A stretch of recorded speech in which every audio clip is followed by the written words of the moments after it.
អូខេគ្រប់សួស្តីពុកម៉ែបងប្អូនទាំងអស់គ្នាក្នុង Channel YouTube ហ្នឹងហើយថ្ងៃនេះខ្ញុំបាទភារា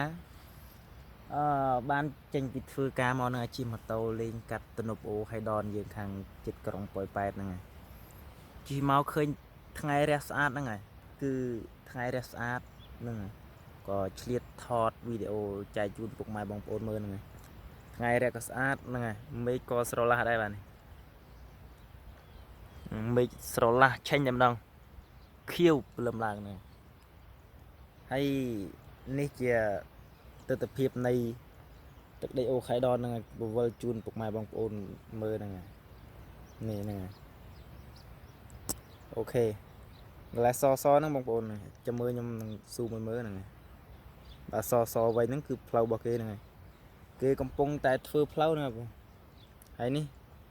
កន្លែងឃ្វាលទៀបហ្នឹងបងប្អូនខ្មែរយើងគាត់បានមកសម្រាប់ឃ្វាលទៀនគាត់កំពុងតែដេញទៀប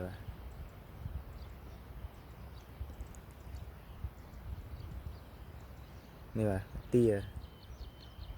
ខ្មៅម្ចាស់ទៀហ្នឹងដោយសារយើងនៅឆ្ងាយយើងស៊ូគាត់បានស្អាតហ្នឹងហើយអូខេគាត់ឃ្វាលទៀគាត់ដេញទៀហ្នឹងដោយសារម្ដុំទៅនេះវានៅមានទឹកតាមបលាយឬតាមស្រែអញ្ចឹងហ្នឹងដោយសារទឹកប្រេងពីតយប៉ែតមកពេញវាចោលវានៅតាមស្រែតាមអី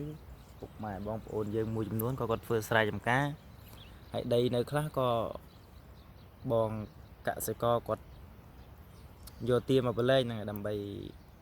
វារកចំណីរកអីបែបលក្ខណៈធម្មជាតិវាខ្លះអាហារខ្លះហ្នឹងហើយនឹងឃើញហ្នឹងអីសហ្នឹងមិនដឹងអីគេដែរហ្នឹងខ្ញុំជិះកាត់ហ្នឹងរកដងតែខ្ញុំមិនដែលបានចាប់អារម្មណ៍ទេថាគេហៅគេហ្នឹងដឹងត្រឹមនេះ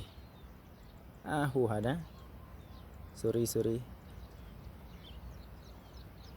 នេះបាទនេះគឺគេហៅវត្តអី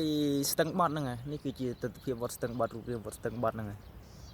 ហើយនៅក្នុងទីលានវត្តនិយាយរួមទៅឬគេថាស្អាតប៉ុន្តែខ្ញុំអត់ដែលបានចូលហ្នឹងហើយតែបើសិនពុកម៉ែបងប្អូនចង់ឃើញទីលានវត្តស្ទឹងបត់ស្អាតយ៉ាងណាមានអ្វីខ្លះនឹងបើចង់ឃើញអាច comment មកខ្ញុំនឹងចូលថតជាវីដេអូសម្រាប់ចែកជូនពុកម៉ែបងប្អូនទស្សនាហ្នឹងនេះជាស្រែគេហ្នឹងគេធ្វើស្រែអូខេនេះនឹងវាមានទឹកដក់ខ្លះស្រែខ្លះក៏អត់ស្រែខ្លះក៏មានទឹកហ្នឹងនេះជាស្រែដែលគេទឹមនេះអីវាយដីឲ្យពុកម៉ែបងប្អូនហ្នឹងហើយបើខាងនោះគឺគេដោះខៀវហើយហ្នឹងនេះហ្នឹងគេដោះខៀវអស់ហើយគេព្រុសហើយដូចជាមួយខែជាងហ្នឹងបងប្អូនព្រុសហើយដូចជាមួយខែជាងហើយអូថ្ងៃនេះមានអារម្មណ៍ថាស្រស់ស្រាយហ្មងឃើញផ្ទៃមេឃមកគឺស្រឡះល្អហ្មងនេះបាទគឺផ្ទៃមេឃមកស្អាតតែម្ដងនេះវ៉ាវផ្ទៃមេឃមិនធម្មតាស្អាត